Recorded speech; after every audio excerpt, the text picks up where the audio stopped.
Rise and shine, Hoosiers, and welcome back to the Bloomington Breakfast Club. I'm Olivia Wilson. And I'm Jess Ornelas. This morning, we've got two very exciting interviews. Yes, we're sitting down with some friends from the upcoming Trashion Refashion show and with campus comedian Logan Vaught to discuss the upcoming annual Funny 501 Comedy Festival. So exciting! We also have some fun packages on how our spring breaks went and a look at upcoming events this weekend with the B-Town Buzz. We've got a wonderful show for you, so grab your cup of coffee, Hoosiers. It's going to be a great morning.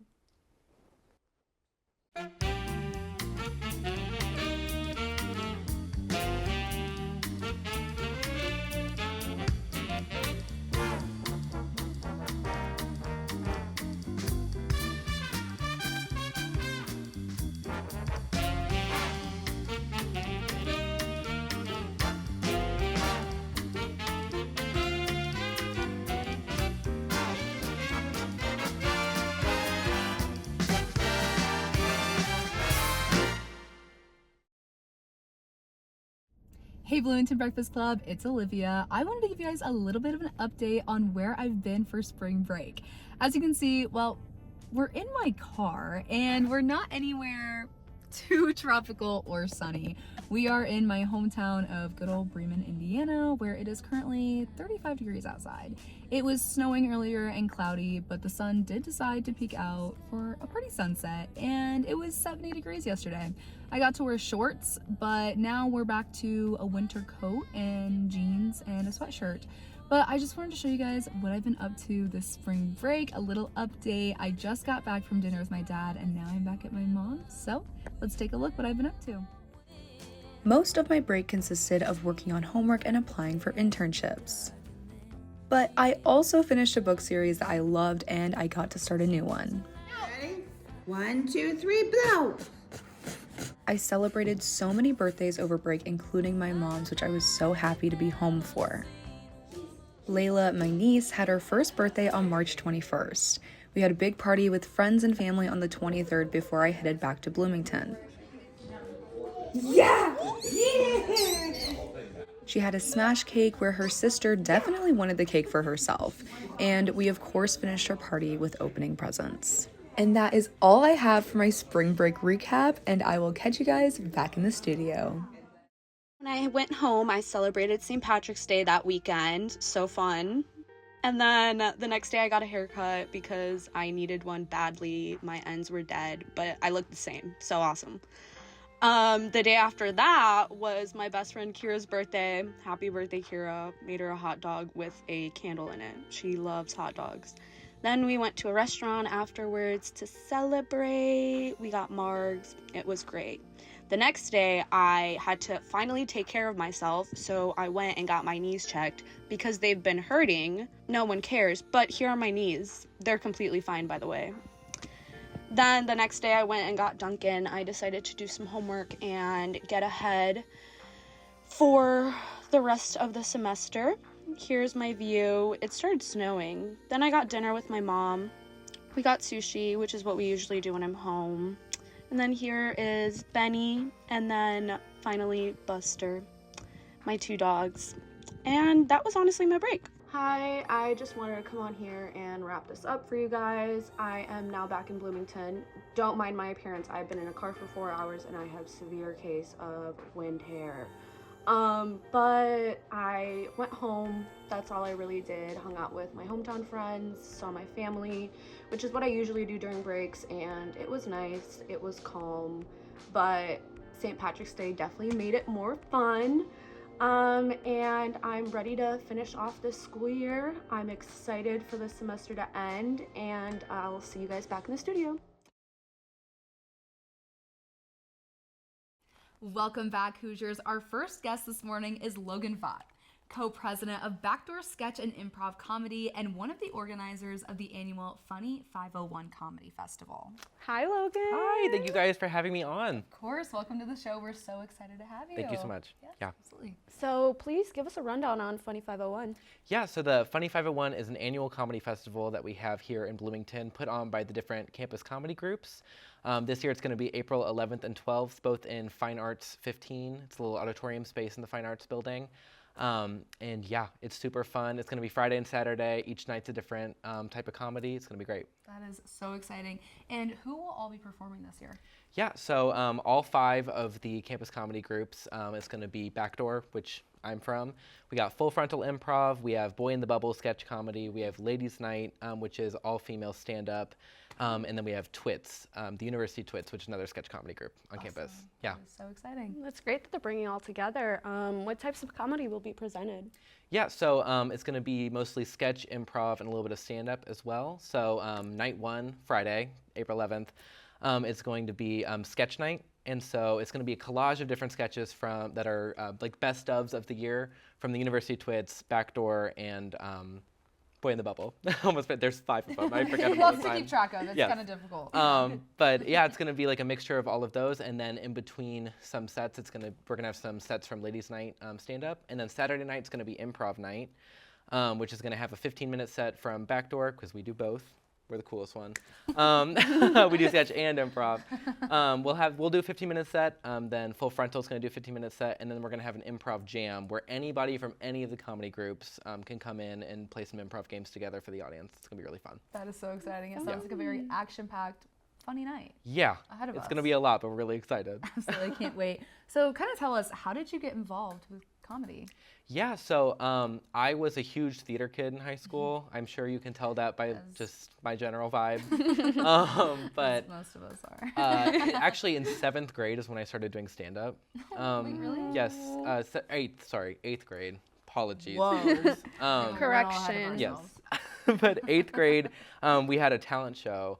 And my theater teacher was like, "Oh, you should do stand-up," because I wasn't really a singer back then. And he was like, "Well, you got to do something." And so he told me to do stand-up, and I really loved it. So I did it. I've been doing it at like different talent shows throughout high school, different little things. And then I of course did theater. I was in musicals and plays and all that good stuff. And so when I got to college and I knew I wanted to study media, I was kind of like, I don't know, I can't do theater. I thought about getting a theater minor, thought about doing something, and I wanted to perform in some way. And I was just walking around through Dunn Meadow at an involvement fair, and Veronica Rooney, who's a senior who is long gone, she was like, "Hi, do you like comedy?" Like yelled at me, and I said, yeah, okay.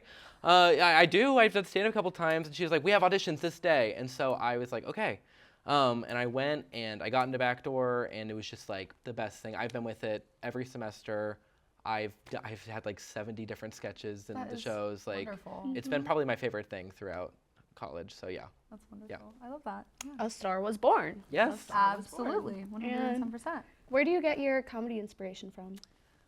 I say like life in general. Literally, I'm always like, if I think of anything funny, I have a conversation with somebody, I have anything going on, like I will write it down on my little sketch folder. Like if I'm sitting in the shower and I'm like, a monkey that throws poop at people, I'm like, okay, like I write that down. And then I have like a separate folder that's just for stand-up jokes that if I think of very specific things, like then I just pull from there. I don't know. It's like, I think that they always tell writers and comedy people to always carry a notebook with you, and I just do that with my notes app on my phone. But anytime something funny happens, or I get an idea, or I have a thought where I'm like making fun of the world or doing something, which is often, I write it down. So yeah. That is wonderful. So how do you choose what material goes into the show? Yeah, so for Funny 5 this year, we're changing it up from past years. So it used to be much longer. It used to Okay. be about 3 hours each night, which is a lot of comedy to deal with. Wow. So that's long. it used to be like 30-minute sets from each of the sketch groups and improv groups, and then we would do also like Ladies Night stand-up. But this year we had the different sketch groups all submit like their top sketches of the year, and now it's more of a collage. So each night should be about an hour and a half, starting at 7:30. Okay. And so 7:30 to 9-ish. Hope maybe it's gonna go a little over, but yeah. So it's really a collaborative effort. All of the groups are coming together. We're all really excited for it, and yeah, me too. That's phenomenal. Sounds really exciting. Yes. And where can we watch Funny 501? Yeah. So the best part about it is that you guys, and not necessarily you guys, but IUSTV Entertainment in general, is going to be live streaming the whole event too. Look at us go. So, yeah. On top of it. You guys are the best. So on, like, obviously you can come in person again, Friday and Saturday night, April 11th and 12th. It's going to start at 7:30 p.m. in Fine Arts 15, Fine Arts Building. But if you can't make it, or if your parents can make it, I know my parents are probably going to watch the live stream, if anything. And so you can tune in. It's going to be on the IUSTV YouTube channel, live stream, and then the videos will be available after if people are like really digging for them too. So Want to rewatch it? Yeah. Live the experience. Who Right. wouldn't? and it's Exactly. great because then we all get like clips of our performances Right. too. It's like Perfect. we get beautiful recordings from IUSTV, and then I get to be like, look at me being funny. Look at that. Yeah. Love it. Love Well, it sounds so exciting, and we cannot wait to see what Funny 501 has to offer this year. Yes. Sounds wonderful. Well, thank you so much for joining us today, Logan. Absolutely. Thank you guys so much for having me on. Really, it was a pleasure. Absolutely. When we come back, we'll be sitting down with some friends from the upcoming Trashion Refashion show, so stick around.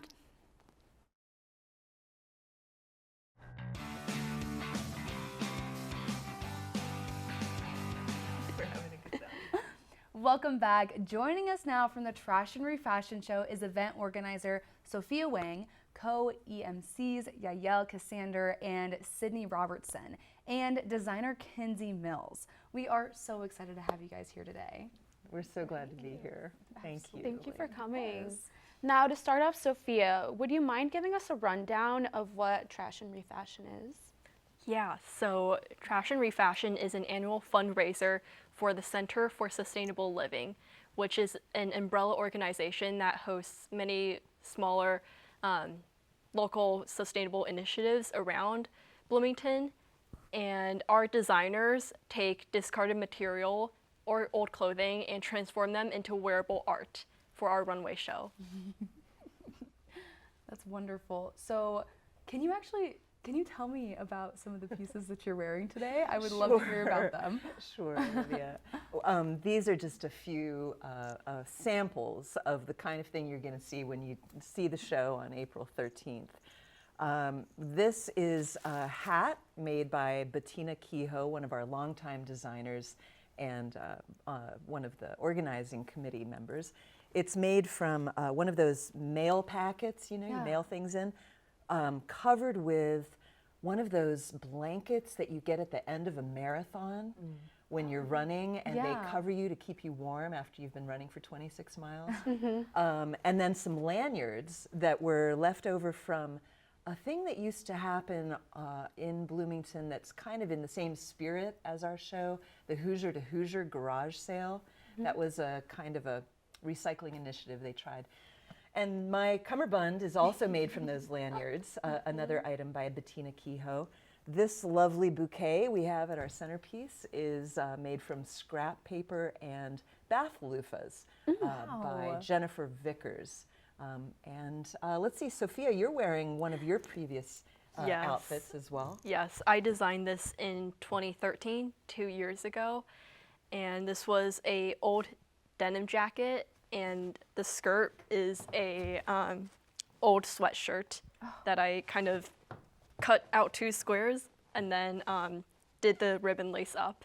So It's wonderful. So it's Beautiful. just an illustration of the fact that we not only upcycle old garments, but also use straight up trash to make new designs. Absolutely, that's wonderful. So how did this event get started back in 2009? How did you guys kind of get it to where it is today? Right, thanks.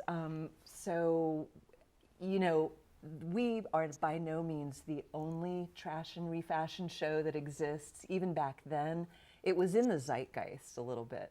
There were some Trashion Refashion shows happening on the West Coast, also in London, just a few. The idea was new.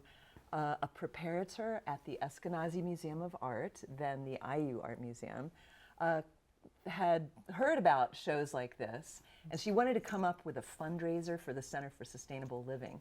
So she landed on something that was just right at the intersection of art and sustainability, and hatched this plan.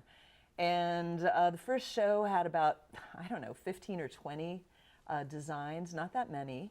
It was a real ragtag affair. But at the time of the show, somehow some magic pixie dust was sprinkled on the whole thing, and we pulled it off at the Bloomington Convention Center, and it looked like a legit show. We did it there for 2 years, and then transitioned over to Buskirk Chumley, where it's mostly been for the last 13. That's wonderful. Absolutely. And kind of going back 15 years ago, you've been the MC. How has it evolved over the years? Well, it's much more sophisticated. We have really talented designers involved in making haute couture looks. Designers like Kenzie and Sophia, who, Kenzie, for example, this year will be designing the outfits for Sydney and I to wear as MCs. Maybe Kenzie can tell you more about what she does. Yes, absolutely. I'd love to hear. Yeah, so I'm a student here in the fashion design program, and I've done Trashion. So I'm a senior now. I did it my sophomore year in the spring, obviously, for one of my classes, and did my look using old Mylar balloons I'd gotten for my boyfriend for Valentine's Day. So it was like pink and reds, like corset top with like a wrap skirt. Then I did some chainmail pop tab tie, and like a gigantic sun hat. It was so much fun because that was like before you really know what you're doing. You don't know how to like, you can kind of just like play around, and it was so much fun. And then the next year I did it again, but with like a group, my professor, Lori Fry, and then my co-teacher's assistant, Allison Jones. We all made a look together using like multicolored straws and bottle caps, and then we wove like this little plastic section too. So in that, it was like a warrior-esque look. It was so much fun. So I'm really grateful that because I was already planning on doing the show this year, but then I got offered to do the show making their looks, and I was so excited to be a part of that, and especially get to make looks for these amazing ladies. So yeah. It's so exciting to hear how much it's even like your role has changed like over the past like year. That is so exciting. So how did each of you guys get involved with the Trashion Refashion show? Jean, who started the show, Jean Lime Cooler, was a friend of mine and tapped me to do it. I do a lot of announcing. I have worked for WFIU for a long time, and so it just was kind of, it was probably desperation on her part actually, but she knew that I would be willing to do it and that it aligned with my values. This year, I did the same thing and passed along the baton to Sydney, who has joined our school on the Faculty of Fashion Merchandising. Sydney, maybe you can tell us a little bit about your research that really aligns with our show as well. Absolutely. So first, I was super excited to learn about the Trashion Refashion show through EIL, and I research a lot of sustainability within fashion, but specifically sustainability around both the environment but also the people that create our clothing. So this seemed like a perfect blend to understand how the Bloomington community and the Eskenazi School were able to blend together and focus on sustainability with both product and people. And I cannot wait to be an MC for the first time this year with Trashion Refashion, and I can't wait to see all the looks, and so excited to wear the products from Kenzie. Oh yeah. Very exciting. Sophia, how did you get involved with the show? Yeah, so I designed this in 2023, and I just remember seeing Trashion's poster, like advertisement, only a few days before submissions closed. And I had no, just for context, I had no fashion design experience at all at that time. Didn't even know how to use a sewing machine. But I just had an idea pop into my head instantly. When I read through the requirements, I sketched something just for fun, and apparently the organizers loved it, and they were able to really help me obtain access to a sewing machine and just help me construct and learn how to use it, because like I said, I didn't have any experience. So I just felt really grateful for the help that they gave me, and I knew that I wanted to give back. So I later on offered to run their Instagram, and which eventually led on to an official invitation to join the organizing committee. And so I've just been with the committee since then. But this year I've also been taking on extra roles, being the spokesperson for Trashion, in addition to running the social medias, and I'm also working on hair and makeup coordination, and also communicating and matching designers who still need a model. So exciting. We're so grateful to Sophia for getting more and more involved. And a point that you raised, Sophia, that I think is really critical is that Sophia was not a fashion student, but really wanted to, or I should say the prompt really brought up her creativity. And that's exactly what we want to awaken in everyone. You know, there are a lot of people who say, I'm not creative. We don't think of creativity as this special thing that only touches one or two people who self-identify as creatives. We think everyone has creativity, and we really want to awaken that in the community and build community. And so those are two huge goals we have that I think your story really speaks to. Mm-hmm. Yeah. Kind of like unlocking that part of yourself, even though you might not feel like you're a creative person, but everybody's creative in their own way, I feel like, even if it's different, whether it's, you know, art. Well, this is art in itself, but yeah, absolutely. And Sophia, as the organizer, how do you choose your models and designers for Trashion? Yeah, of course. So after the submission portal closes, we will individually first review all of the designs, and then after everyone finishes the reviews, we will come together as a group and sort of discuss through each design to make sure that, you know, we're all on the same page. We all have a consensus on which designs we will accept. And so it's kind of that two-part review and then judging process. And it's been working out every year, so I think that's good. Yeah. I love to hear that. And for models, so most of our designers already know that they're going to be modeling their own design, or they have, you know, a family or friend model for them. But if they don't have a model, we will post a Google Forms every year. So people who are interested in volunteering as a model can fill out the form, and then we can help match designers to those models. That's wonderful. Usually when people hear the word model, there's a big intimidation factor. Yeah. And so that's another one of our big goals, is to subvert the commonly held notion of what beauty constitutes, because we think that that's really oppressive and really exclusionary in a lot of ways. And so we really encourage a broad spectrum of models, body types, and other categories. That's wonderful. I love to hear that. So speaking of the designs, Kenzie, where do you source your material from, and then what inspiration do you pull from for the final pieces that you make? Yeah, so in the past, whenever I've done looks, I've sourced my material myself and everything, but this year, so my professor, Lori Fry, that I said about earlier, she, all year round, she'll be walking around our neighborhood, see stuff laying out, and she'll always be pulling it and bringing it to class for us to look through. So I was just kind of looking around, just trying to find inspiration, just get an idea, and I actually found the most amazing thing. It was this pack of 8 super colorful beach umbrellas, who they were actually, I found out, donated by the same person who made what Yael's wearing right now. So yeah, I'm really glad that they're getting a good use out of them and getting a good spot in the show, since they were donated by somebody who's such a part of the show. But yeah, so I was really inspired by the material, just since I did have a decent amount of it, and I found another one of an beach umbrella at Goodwill, so I was like, all right, these are definitely gonna drive my designs. And then kind of just who they are as people I was inspired by, because they both have their individual qualities about them and kind of quirks and stuff, so I kind of wanted to bring those out and let them be able to lean into what they're wearing and almost have a little character and be able to play off of each other. And since they're announcers, wanted to let them have it's a good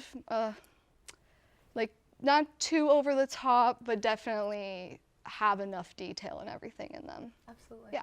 For sure. And what plans does Trashion Refashion have for the future?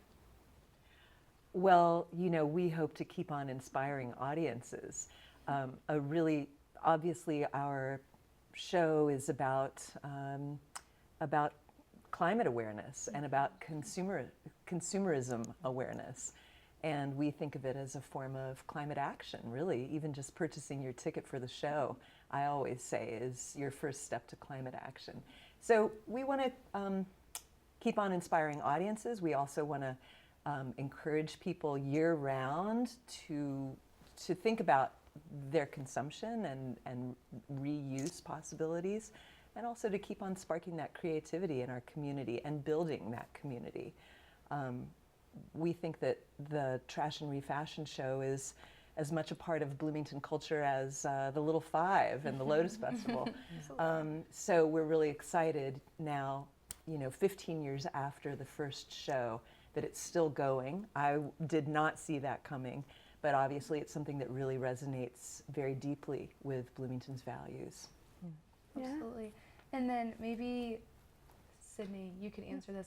Kind of, how does sustainability play like an important part in like your life? I know that's kind of what you research. Yes. And what's like the inspiration behind that? Because I know the show has a lot to deal with that. So if you wanted to speak on that. Absolutely. What I love the most about sustainability is how broad the term can be. Usually when we think about sustainability, we focus on environmental impacts, but I know that it's important to make sure that we consider the people that are behind the stories and that influence how the environment is being impacted. So to know that the people who are making the clothing and the models wearing the clothing and the organizing team all have such a passion for not only preserving the environment, but preserving the narratives behind the materials they're using is so much more impactful than just saying, oh, we're wanting to save the planet. No, we want to save the planet and the people's stories too. Absolutely. So if I could say anything about sustainability and what it means to me, making sure you're caring about all aspects of sustainability at the same time. And I think Trash and Fashion definitely does that. 100%.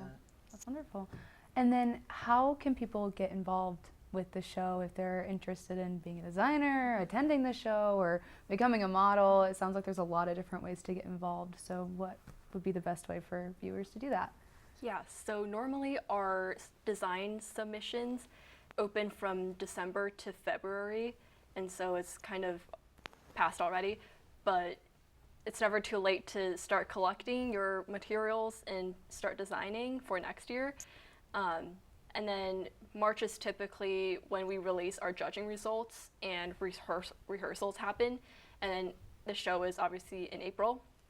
April 13th. Yes, So at the exciting. Buskirk Chumley Theater. Yes. But to learn more about Trashion, you can go to our website, bloomingtontrashion.org, or you can also stay updated through our social medias, such as Instagram or Facebook, and that's also at Bloomington Trashion. Absolutely wonderful. Okay, well, that's all the time we have this morning. Thank you guys so much for coming in. Thank you so much. Yes, this was wonderful. We cannot wait to see the event on April 13th at the Buskirk Chumley Theater. We will be right back with the B-Town Buzz before we wrap up for today. So stick with us.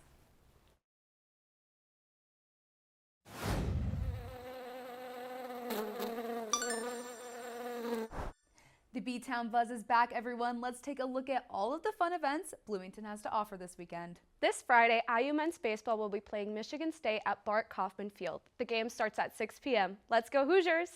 Friday night, Bluebird will be hosting Tough Taylor, where the Rod Tough Curls will be playing a Taylor Swift tribute starting at 9 p.m. Get your tickets now.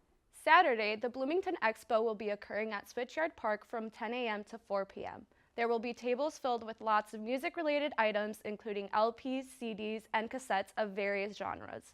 Also, there will be a drawing for record supplies and shopping certificates upon arrival. At 8 p.m. on Saturday, Ladies First a cappella group will be performing their spring showcase at the Buskirk Chumley. Tickets range from $10 to $19. Sunday, the International Festival will be from 1 to 4 p.m. on 4th Street in downtown Bloomington. This festival will showcase art, music, and food from many parts of the world. Don't miss out on this unique experience. And finally, go to the Buskirk Chumley twice this weekend because they will be hosting Swan Lake at 4 p.m. on Sunday. Get tickets now to see this beautiful performance by artists of the European Royal Classical Ballet.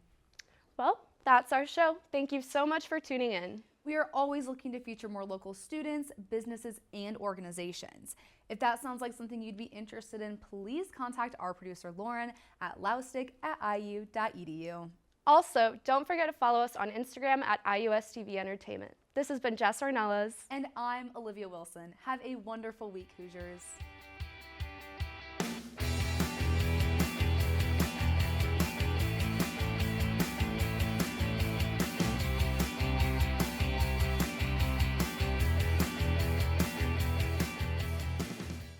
Thanks for watching the Bloomington Breakfast Club.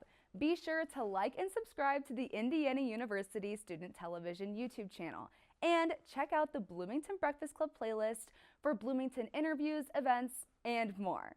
Also, be sure to follow us on Instagram at IUSTV Entertainment.